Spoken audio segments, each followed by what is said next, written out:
potensi.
Terima kasih pada seluruh mahasiswa yang telah masuk ke ruang Zoom meeting. Selamat pagi. Assalamualaikum warahmatullahi wabarakatuh. Waalaikumsalam warahmatullahi wabarakatuh. Waalaikumsalam warahmatullahi wabarakatuh. Ya, di sini sudah ada 18 orang mahasiswa ya. Ya, nanti kita akan belajar mengenai distribusi normal ya, distribusi normal. Nah, apa nama judul artikel mengenai distribusi normal di encyclopedia.com? Apa judul artikelnya? Berapa banyak raksasa di sekitar Anda, Pak? Oke. Fitrianti yang jawab ya. Ya, Pak. Oke. Fitrianti mendapat skor 1.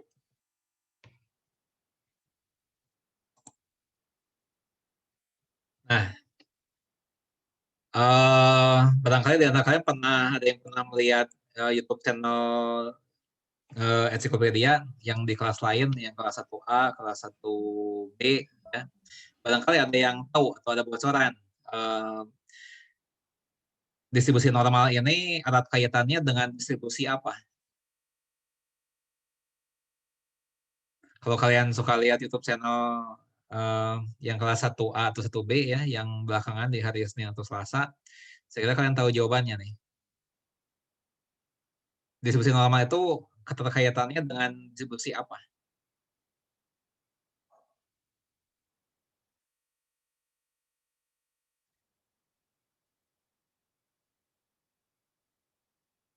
Ada yang tahu ya? Ya. Ya. Distribusi normal itu kaitannya dengan distribusi binomial, ya. Nanti kita lihat bagaimana apa hubungannya antara distribusi binomial dan distribusi normal, ya. Nah, sampai contoh begini, ya sampai contoh. Ya, sampai mengulang mengenai distribusi binomial, ya. Sampai mengulang, tapi kita kembangkan lagi.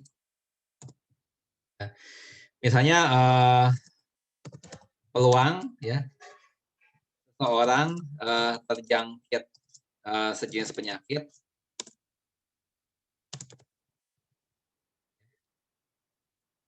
adalah 0,37. Ya. Di antara 12 orang, ya,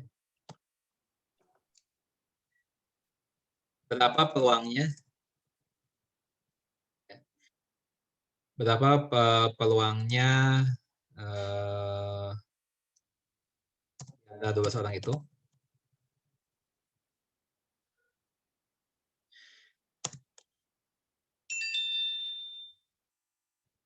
Bagian A.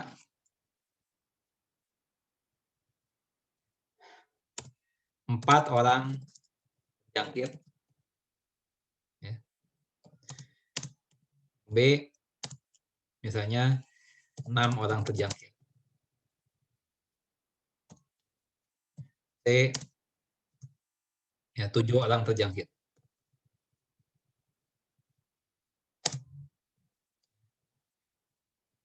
Anggaplah banyaknya orang yang terjangkit berdistribusi binomial. Misalnya begitu. Nah, pertanyaan saya adalah, dalam soal ini N-nya berapa, P-nya berapa?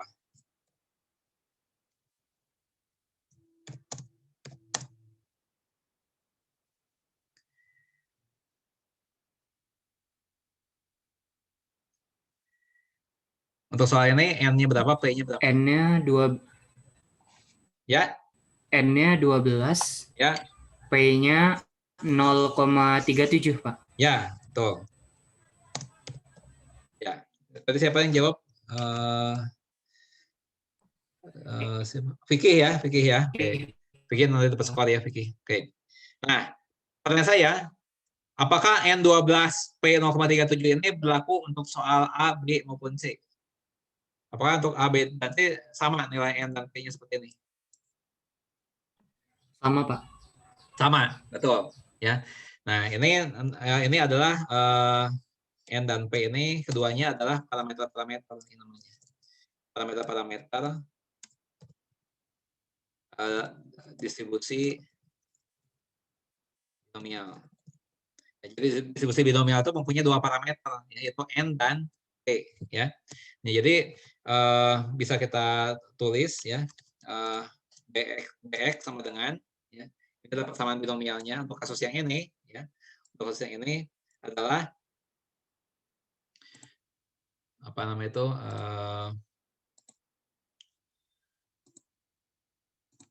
N kombinasi X ya, 12 kombinasi X ya, dikali ya, dikali P-nya 0,37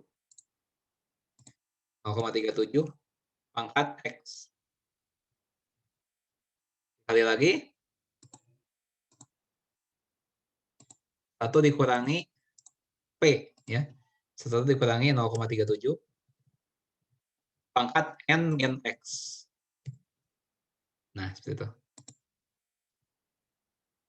Ya. Nah, ini adalah persamaan binomial yang dipakai untuk soal ini ya. Nah, baru kemudian nilai X ini itu berganti-ganti nilainya ya. Untuk yang A ini ya. Untuk yang A ini X-nya 3. Ketiga untuk yang A ini. Nah, di antara 12 orang ini, ya, di antara 12 orang ini, itu kan nasibnya bisa beda-beda. Ya. Dari mana kita bisa tahu bahwa di antara 12 ini nasibnya bisa beda-beda, ya, antara terjangkit atau tidak? Dari mana kita bisa tahu informasi ini? Dari teks soal, ya, ini ada teks soal nih, ya, ini ada teks soal, ya, ini ada teks soal. Nah, dari bagian mana kalimat ini kita bisa menyimpulkan bahwa di antara 12 orang itu nasibnya beda-beda.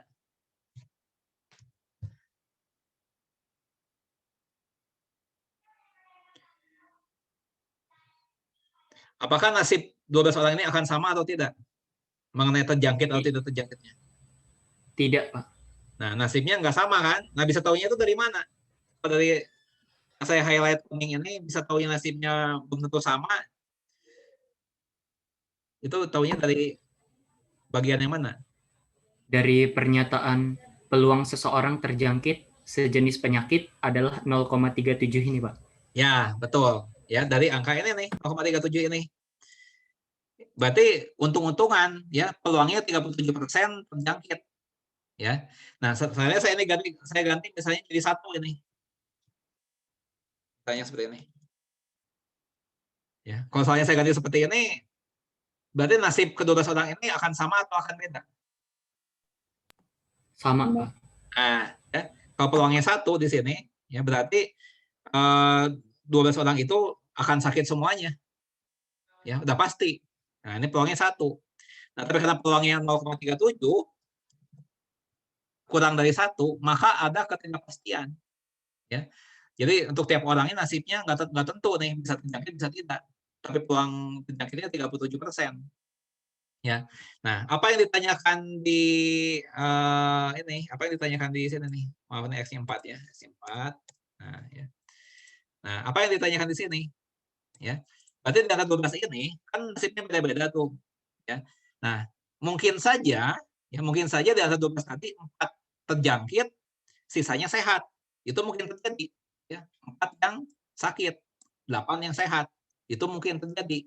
Nah, peluangnya berapa? Nah, itu dengan ini, ya. Dengan menghitung B4, ya. X-nya 4 kan sini kan.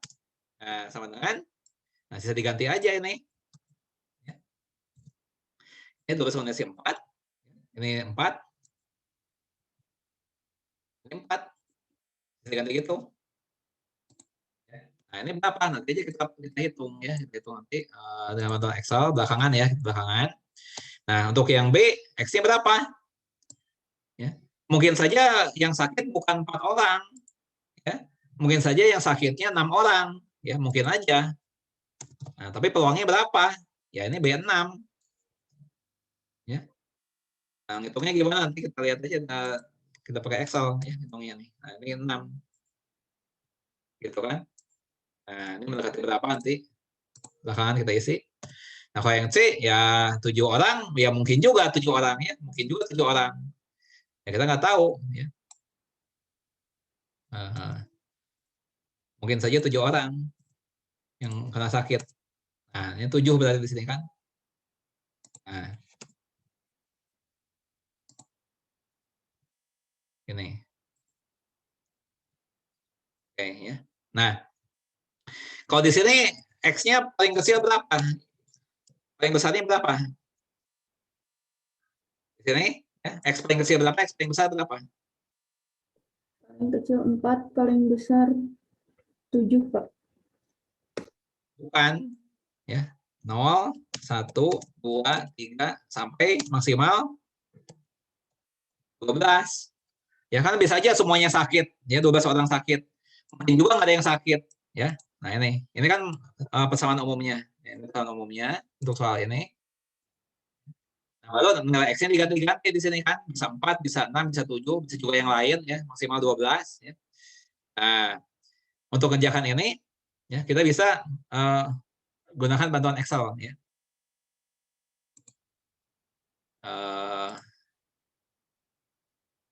Sebentar, bukan yang ini. Ini ada yang lupa dibuka filenya, sebentar.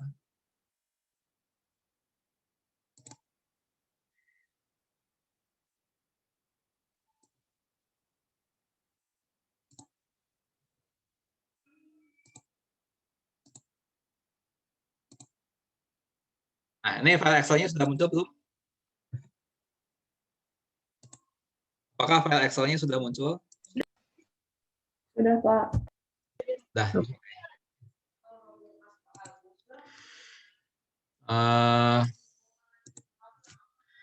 X-nya dari 0 sampai 10 kan? Saya berapa tadi? 12 ya? 12.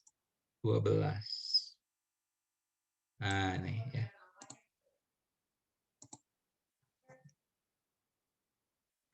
Nah, ini BX-nya.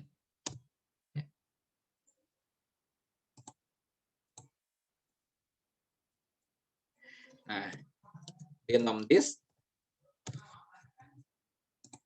banyak keberhasilan, koma, banyaknya trial 12. Kemudian peluang keberhasilan 0, berapa? 0,37 bukan tadi ya? Iya, Pak. Adanya 0. Nah, ini. Nah. Ini kalau dijumlah berapa? Coba. Ini kalau dijumlah ke bawah ini berapa nih? 1, Pak. 1, ya betul ya. Ini 1 semuanya nih. Nah, yang ditanya tadi berapa? Ya. Yang ditanya tadi itu adalah yang 4. 4, 6, dan 7 ya. 4, 6, dan 7 yang ditanya ini kan. 4, 6, dan 7 yang ditanya. Nah, 4, 6, dan 7 berarti jawabannya ini nih. Yang 4 nih jawabannya ini. 6 ini. 7 ini. Jawabannya itu ya. Nah, yang 4 paste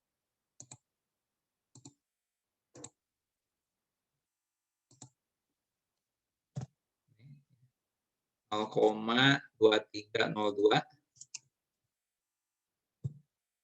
ya. Kemudian yang ini berapa? Nah, berikutnya yang 6. Yang 6 berapa? Yang 6 0,1482 ya, 0,1482. Yang satu lagi 0,0746 ya, 0,0746.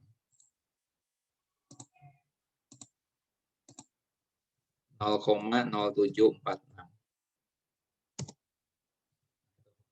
ya jawabannya.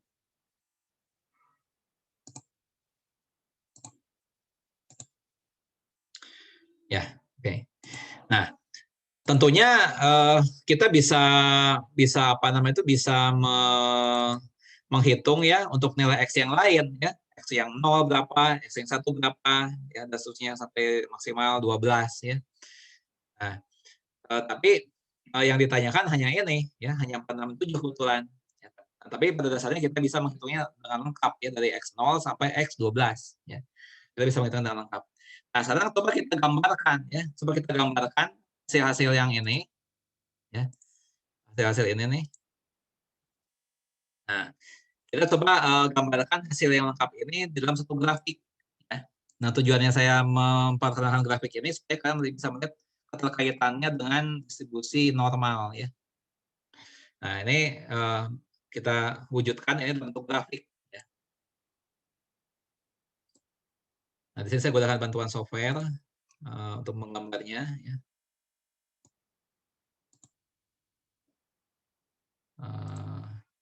Nah, apakah sudah bisa terlihat? Ini saya menampilkan Adobe Studio dengan ada 4 jendela kecil, kiri atas, kanan bawah, kiri bawah. Ada 4 jendela kecil, sudah terlihat? Iya Pak, terlihat. Oke, ya. Nah, tadi kan binomial, ya. N-nya berapa? 12 kan? N-nya 12. Ya. 12. P-nya 0,37. Betul, 0,37.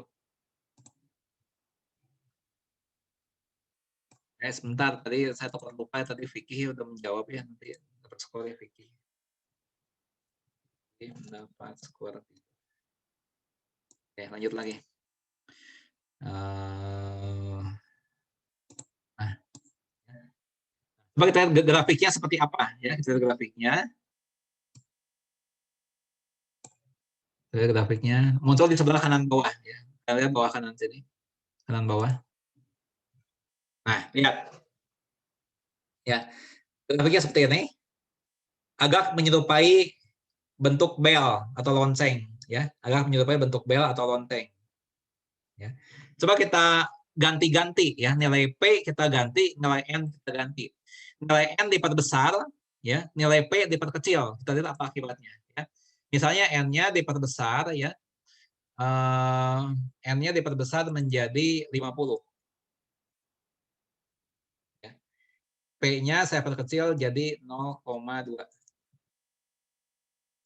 Lihat gambarnya gimana?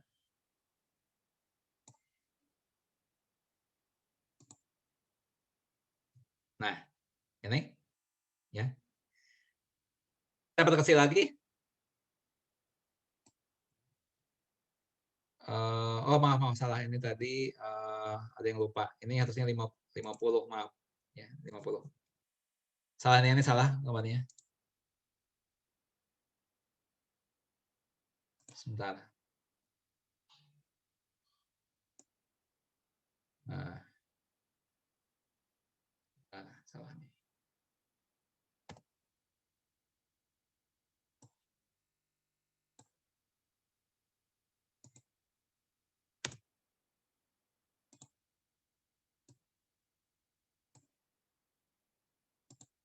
Nah, lihat. Perubahan bentuknya seperti ini sekarang. Sekarang saya perkecil lagi. Saya perkecil lagi P dan memperbanyak N. Ya. Nah, N-nya saya buat misalnya 200 sekarang.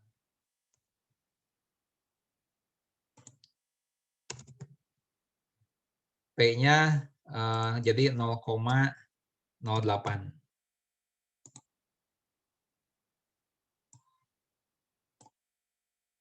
Ya. Nah, ya, ini. Ya. Nah, jadi di sini kita lihat bahwa secara kualitatif ya, distribusi binomial ya, itu akan mendekati distribusi normal ya, ketika N-nya diperbesar menuju tak berhingga dan P-nya diperkecil ya, menuju 0. Nah, sekarang kita lihat kurva normalnya ya. Kurva normal itu seperti ini.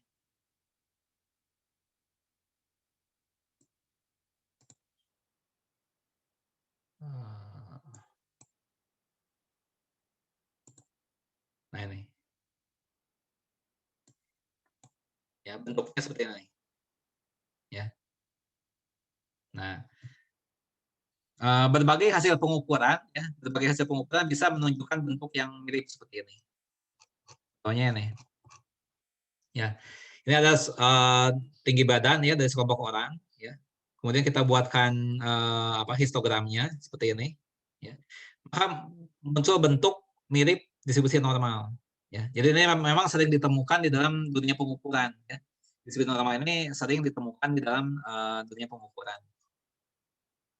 Nah, untuk menjelaskan atau memahami secara sempurna mengenai distribusi normal, ya, itu kita harus memahami betul mengenai persamaannya.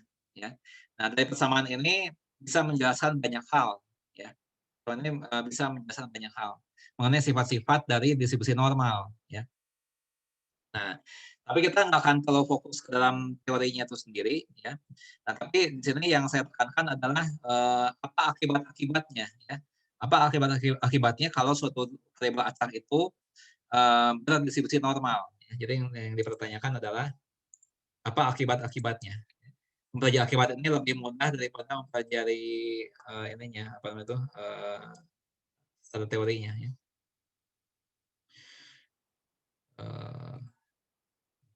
Ini apa ya? Oh ini, oke. Ya. Nah, ya.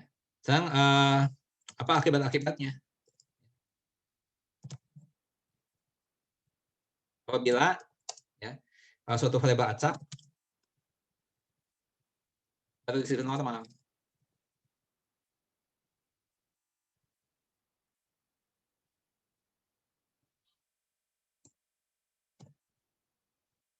Nah, contoh gini.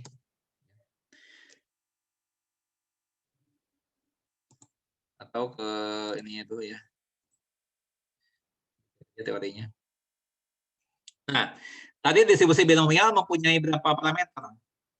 Tadi distribusi binomial mempunyai berapa parameter? 2, Pak. Yaitu apa? N dengan P. Ya, N dan P ya. Itu banyaknya trial ya, banyak perulangan dan peluang keberhasilan ya, kriteria sebentar. Ya, demikian juga distribusi normal.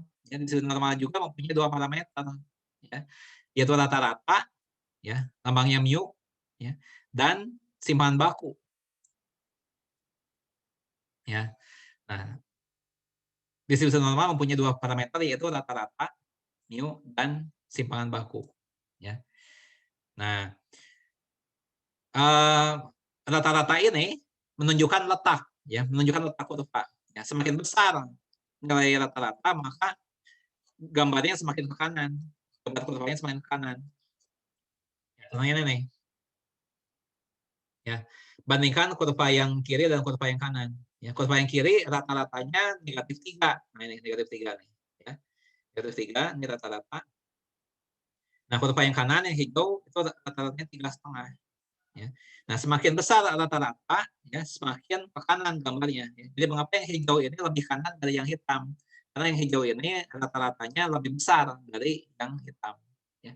Semakin ke kanan rata-rata, maka kurvanya semakin ke kanan. Ya. Itu pengaruhnya rata-rata. Nah, sekarang pengaruhnya simpanan baku. Pengaruhnya simpanan baku. Ya. Nah, saya mau jelaskan nih mengenai simpanan baku. Ya. Pertanyaan saya adalah, ini apa namanya itu? Yang namanya simpanan baku itu mengukur apa? Ya. Atau apa yang diukur simpanan baku? Jawab dengan satu kata.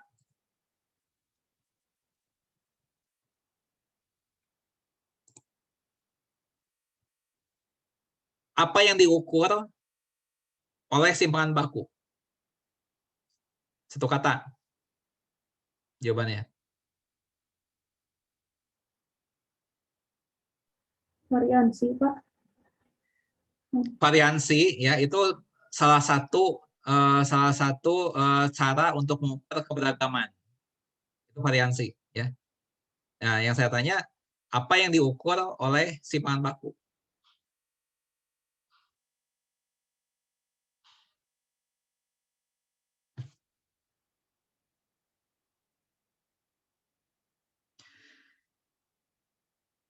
Yang diukur simpanan baku ya, itu adalah keberagaman. Ya. Nah, saya sudah pernah ajarkan ini sebelum UTS ya. Ada banyak cara untuk mengukur keberagaman. Ya. Misalnya dari range atau jangkauan. ya. Bisa dari variansi, bisa dari simpangan baku, bisa dari simpangan kuartil, ya. Nah, tadi pertanyaan saya adalah apa yang diukur oleh simpangan baku? Ya, yang diukur oleh simpangan baku adalah keberagaman, ya. Nah, semakin beragam data itu, ya, maka semakin tinggi simpangan baku. Ya. Semakin banyak keberagaman, semakin data itu bervariasi, simpangan baku semakin tinggi. Ya. Nah, misalnya gini nih, coba ya ini pertanyaan ya. Misalnya saya punya data ini, ya.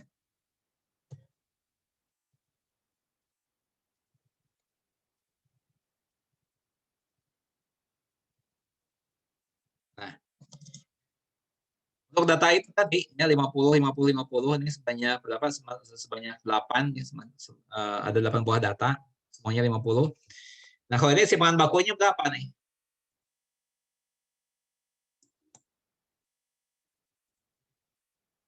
Simpangan bakunya berapa?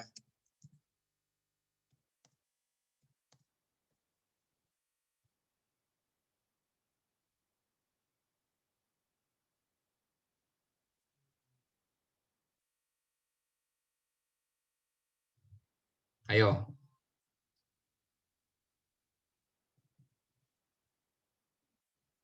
Harusnya nggak berpikir sampai setengah menit nih untuk jawab ini. Berapa simpangan bakunya?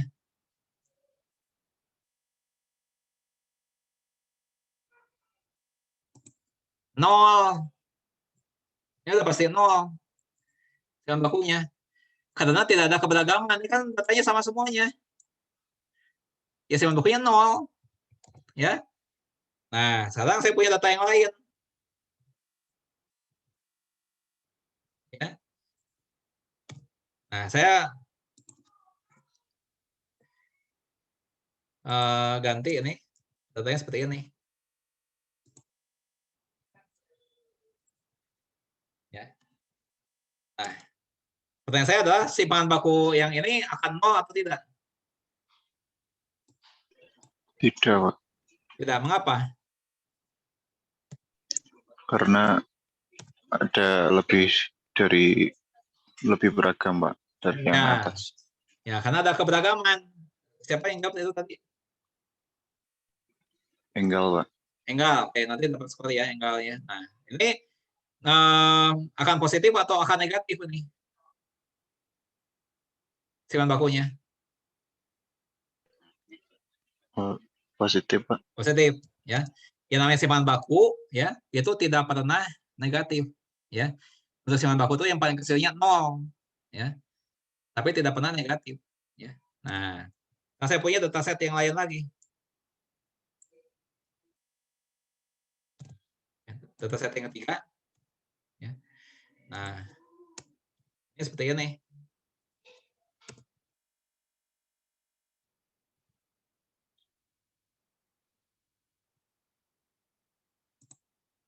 Nah, ini simpangan bakunya akan positif atau 0 untuk yang data ini.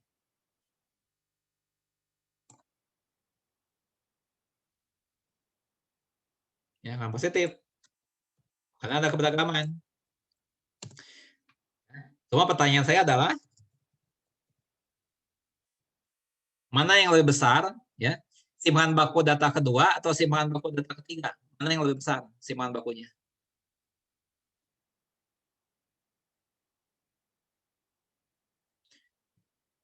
Simpangan baku data yang kedua ataukah simpangan baku data yang ketiga? Mana yang akan lebih besar?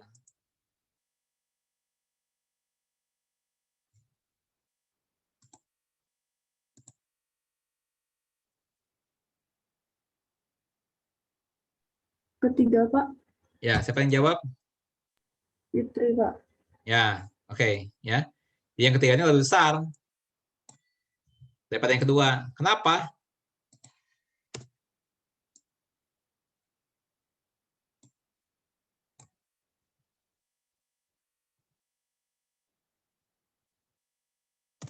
Ya. Karena keberagamannya lebih banyak, ya. Lonjakan-lonjakan datanya lebih banyak nih di sini. Ya. Nah, jadi yang ketiganya lebih bervariasi. Ya, semakin bervariasi data itu, maka semakin besar simpangan bakunya. Ya.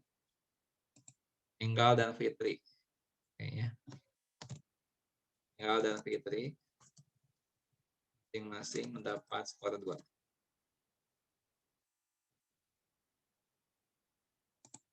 Ya. Nah, di dalam distribusi normal, ya, apa yang terjadi ketika simpangan baku semakin besar, ya? Nah, maka apa namanya itu kurvanya, ya, akan semakin melebar, semakin gemuk, ya. Semakin kecil simpangan baku, semakin ramping. Nah, ini satu contoh, ya. Ini gambarnya. Nah, yang ungu ini simpangan bakunya setengah, yang hijau simpangan bakunya 1. Nah, kita lihat simpangan baku yang hijau ini lebih besar, ya, sehingga gambarnya itu lebih gemuk. Ya, kurvanya lebih gemuk, ya. Nah, sedangkan yang simpangan bakunya kecil, ya, itu lebih ramping seperti ini. Artinya di yang ungu, yang grafik ungu ini tidak terlalu banyak keberagaman dibandingkan dengan yang hijau, ya. Yang warna ungu ini keberagamannya lebih sedikit, ya, daripada yang hijau. Ya. Nah, itu pengaruhnya dari simpangan baku, ya. Jadi kalau rata-rata berpengaruhnya ke letak, ya. Semakin besar rata-rata, gambarnya semakin ke kanan, ya. Nah, sekarang kalau simpangan baku pengaruhnya ke kerampingan kurva ini, ya. Semakin kecil simpangan baku, semakin ramping kurva itu. Nah, sekarang pertanyaan itu adalah untuk gambar yang ini, ya, untuk gambar yang ini, dua kurva ini, berapakah rata-ratanya? Siapa yang bisa menjawab? Berapakah rata-ratanya untuk kedua kurva ini? Berapa rata-ratanya? Ya. Siapa yang menjawab? 3,5. Siapa yang jawab? Putri, Pak. Berapa jawabannya? 3,5, Pak. 3,5, ya. 3,5. Betul. Nah, ini salah satu sifat kurva normal, ya, di mana sumbu simetri, ya, ini punya satu sumbu simetri itu melewati rata-rata, ya. Ini 3,5, ya, ini 3, ini 4, dan tengah-tengahnya 3,5. Ya, jadi betul, Fitri. Jadi kedua kurva ini rata-ratanya sama, yaitu 3,5. Tapi yang beda adalah simpangan bakunya, ya. Ya, Fitri dapat skor lagi.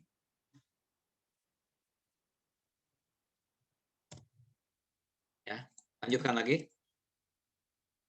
Nah, sekarang gini. Ya. Kita lihat apa akibat-akibatnya, ya, kalau suatu batak distribusi normal. Ya. Nah, akibatnya nih. Ya. Nah, 68% dari data itu nilainya antara mu min sigma sampai mu plus sigma. Itu ada 68% data itu. Nah, dan ada 95% data yang letaknya antara mu min 2 sigma dan mu plus 2 sigma. Ya. Dan ada 99,7% data yang letaknya antara mu min 3 sigma sampai mu plus 3 sigma. Itu akibatnya kalau suatu variabel atak berdistribusi normal. Ya. Nah, sebagai contoh gini, ya, sebagai contoh. Ya, ya. Contohnya, misalnya gini, diketahui bahwa penggunaan kuota internet di suatu keluarga atau gini penggunaan oleh masyarakat, ya, saja gini, ya, baru distribusi normal dengan rata-rata